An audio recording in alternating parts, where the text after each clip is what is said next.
What is the difference between a real estate agent and a realtor? What is the difference between a realtor versus a real estate agent?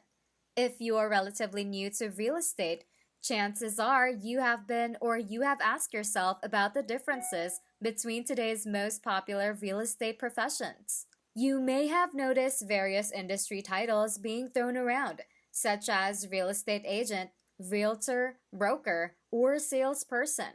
There are distinctions within the real estate industry, even though they may share some titles and are often used interchangeably. Real estate agents and brokers provide a different service than realtors, and understanding the differences between a realtor and a real estate agent, as well as a real estate broker, can clarify what type of real estate professional may best suit your needs. So if you want to know what these differences are, then this video is for you. Exclusive for our Real Estate Real Talk members, we will talk about the differences between being a real estate agent and a realtor. And who knows, we might talk about their similarities too.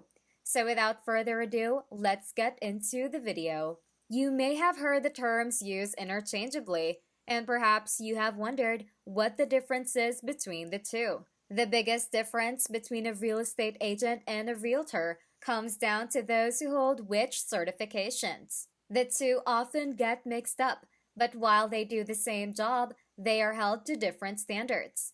A real estate agent is not as high of a standard as a realtor because the National Association of Realtors exists.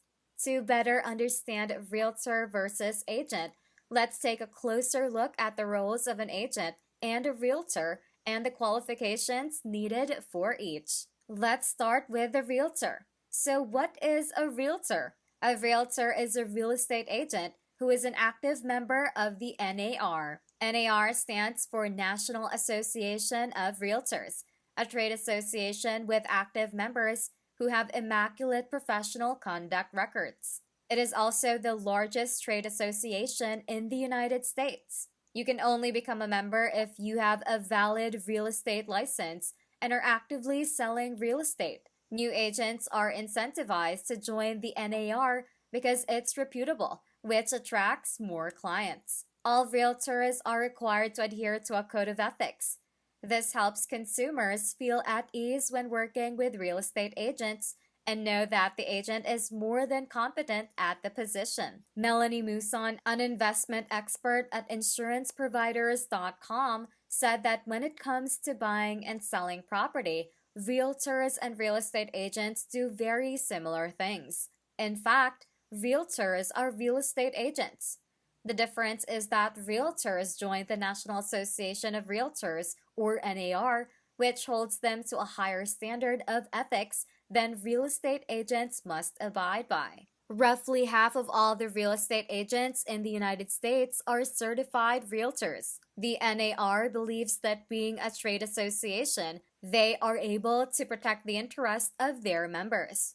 Half of the NAR's bargaining power comes from their state and federal advocacy, which can be used to improve the legal protections and benefits for realtors across America. Essentially, it is not required to be a realtor, but becoming one will provide real estate agents with an advantage in the job market. Not all agents find this path to be in their best interest, but the advantages are undeniable. Aside from that, realtors are different from real estate agents in that they abide by a code of ethics and 17 additional articles. The National Association of Realtors created the Code of Ethics. The Code of Ethics is a set of enforceable ethical guidelines that realtors must uphold and are enforced by real estate boards. The code states realtors' duties to clients, customers, the public, and other realtors, which are more limiting than state guidelines.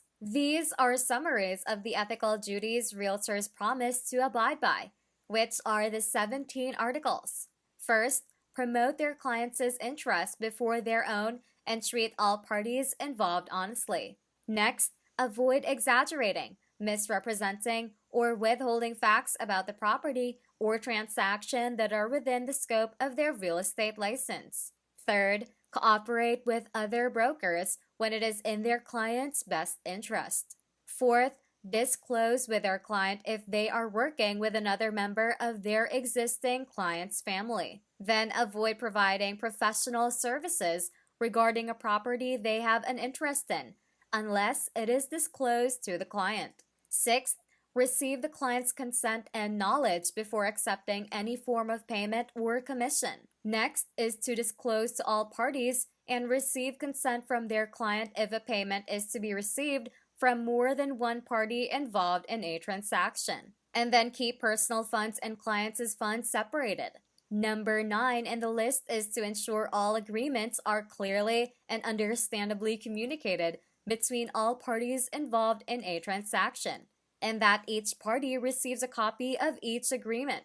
10th, refrain from discriminating against any person based on race, color, religion, sex, handicap, familial status, national origin, sexual orientation, or gender identity. Next, competently abide by standards of practice in their real estate discipline and do not provide services they are unqualified for. Number 12 is to remain truthful in their advertising and marketing materials, and then do not practice law if they are not authorized to do so.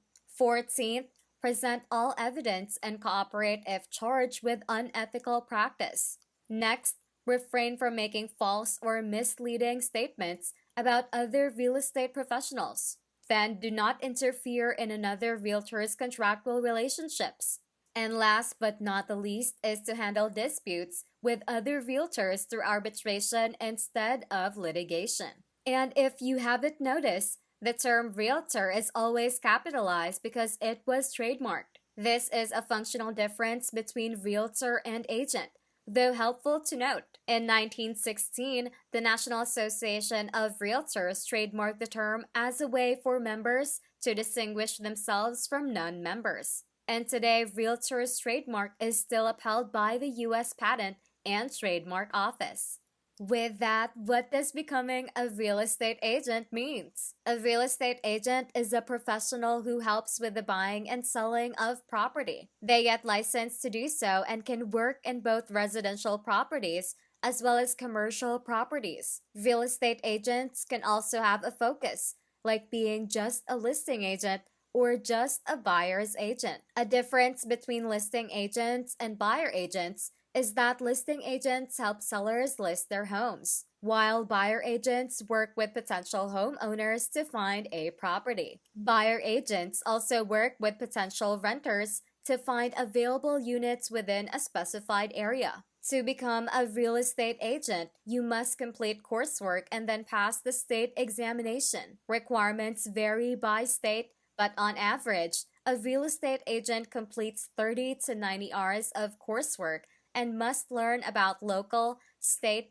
and national real estate laws and practices. Agents are typically required to continue their education and renew their licenses every 1 to 2 years in most states. So how do you become a real estate agent? First, you have to reach the age and education requirements in your state. Then you have to enroll in approved real estate education courses, either in person or online. Submit an application and necessary paperwork to take the final licensing exam. Next is to take the real estate license exam and meet the minimum score in your state. Then you have to work with a licensed real estate broker and gain experience. You can then apply for your license to begin practicing as an agent. Lastly, continue your education and renew certifications as needed. On the other hand, the way to become a realtor is first to identify and join the local chapter of the NAR in your county or state.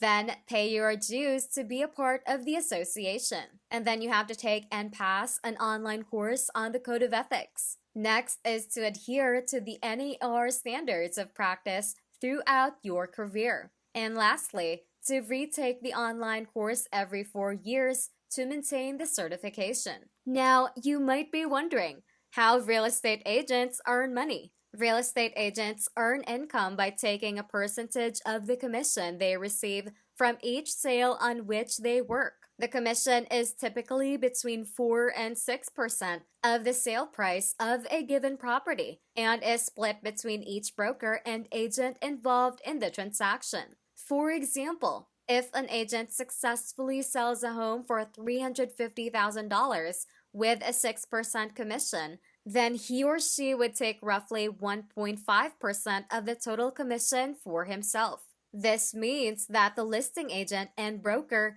would make about $5,250 each. The buyer's agent and the broker would also receive the same amount if they helped ensure a stable stream of income. Real estate agents often work with multiple clients at once to make sure they can have a stable stream of commission money.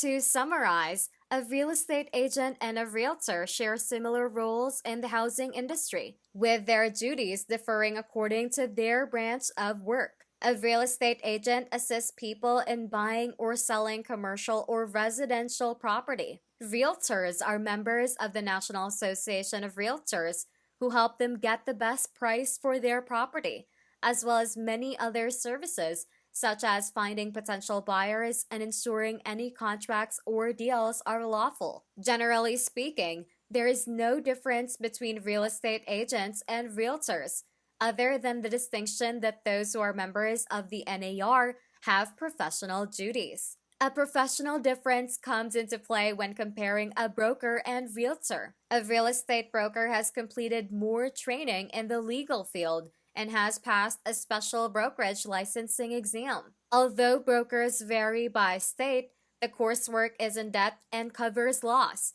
operating brokerages, investments, construction, and property management. Real estate agents are often required to practice for several years before they can take the broker's exam. Brokers are responsible for managing real estate firms and their agents, ensuring legal compliance, and reviewing contracts. There are three main types of real estate brokers: designated, associate, and managing brokers. Every real estate office must comply with the law and have designated brokers. The designated or principal brokers are responsible for making sure operations are in compliance and earn a commission on top of a base salary. Associates are tasked with assisting brokers, usually in providing legal advice. They don't, however, have any direct oversight over agents or realtors. A managing broker at a real estate firm is in charge of the day-to-day operations, such as hiring agents. In some offices, the managing broker also manages other administrative work. With every realtor and broker comes different skills. The two terms are not interchangeable, meaning when you call yourself a broker or a realtor, you are mostly focusing on a certain aspect of the profession. Real estate agents can become brokers, but not vice versa, which means that there is still a significant difference between the two roles. So, how do brokers earn money? When working in the real estate industry, real estate brokers earn money through commissions. Their commission is either a portion of the agent's own deals or another nominee's deals. Real estate brokers can maximize their income by both closing their own deals and earning commission on other agents' deals, which is not required to be split with the rest of the team. When you're working with either a broker or a real estate agent, you may experience similar levels of service. However, it often won't matter much, as by working independently, brokers receive access to more properties than their agency counterparts. Not having to share commissions with an agency means that they can set their own prices. Apart from these small differences, the experience is more or less the same whether you use a real estate broker or a real estate agent. So if you're not an agent or a realtor, you might be asking, should you work with a real estate professional? Any type of buyer or seller should consider working with a real estate professional due to the unique skills and expertise they have to offer. Here are just a few of their qualifications to take into consideration. The first one is obviously for the experience. A real estate agent's job is to make the buying and selling processes of property as simple as possible for their clients. They provide information and help so that people can navigate the process as easy as possible. Aside from that, a real estate professional will be knowledgeable about the market, including the property you're trying to buy or sell. Additionally, they can guide you in determining a fair and competitive price for your market based on the type of property. Another advantage to working with a real estate professional is their ability to serve as a buffer between parties involved. During the negotiation process, agents often help keep waters calm between buyers and sellers, acting as the middleman. And with the help of a real estate professional, you can connect with previous clients who might be interested in your product or service. They maintain a network for people to refer each other, and if so desired, they will also help connect you with potential buyers or sellers. Now, you might think that you can sell your own home on your own. You can sell your home on your own by creating a for sale by owner or FSBO listing. This route is best suited for those who don't mind doing extensive research and want to take the time to market their property. Marketing your own property may require signage, a flat fee to be listed on the MLS, photography costs, and more. If you feel confident you can handle these factors and get a better price on your property than other FSBOs, then you may be successful. Home sellers who want to avoid paying commission may find it a little more complicated. They might still be on the hook for paying commission even if they use a broker that doesn't charge listing fees, because the buyer's commission will most likely still be at their expense when they close the deal. To learn more about closing costs, read this guide. By now, hopefully, you've understood the difference between a realtor and a real estate agent, as well as the distinction between agents and brokers. The real estate industry is robust, with talented professionals taking ownership of its unique niches. Whether or not you decide to work with an agent or broker or buy a house on your own, it's important to acknowledge the important work done by real estate professionals. There you have a Real Estate Real Talk video for today. Don't forget to subscribe to our channel. Click the notification bell and like this video. If you think that we've delivered value, please share this video with one person. Just one share is enough for you to show your appreciation for the commitment and hard work we all put together in creating this video that teaches and helps you on your mission of building your own fortune. And you don't know that one share could go a long way. And keep in mind that no matter how many times you're going to watch this video, you won't see any results unless you take action. Goodbye and see you at the next one.